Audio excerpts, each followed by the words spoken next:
Good evening. I'm Calvin Hughes, and here's a look at the stories making news on this Friday night. Just a day after a jury recommended life in prison for the Parkland school shooter, an emergency hearing was called as a juror is now claiming she was threatened by another juror. Prosecutors have filed a motion asking for an investigation into the threat allegations. Prosecutors ensure the judge that the goal is not to invalidate Thursday's jury vote and that the threat was reported solely for safety reasons. The judge agreed that if a crime was committed, deputies should investigate. A shooting fueled by rage sends a man to the hospital in Medley. An investigation is underway after two men began fighting in the middle of the street in Okeechobee Road near Northwest 138th Street this morning. Troopers say as the argument escalated, one of the men pulled out a gun and began to shoot. The victim was shot in the stomach.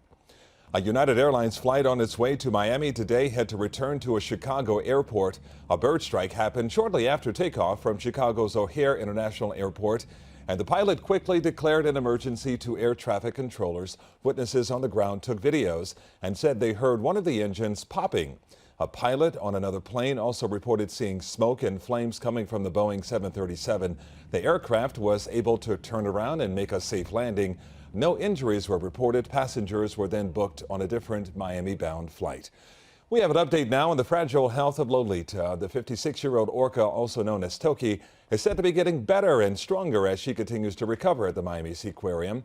New drone footage from today shows the orca still operating in that tiny tank she lived in for the past 53 years.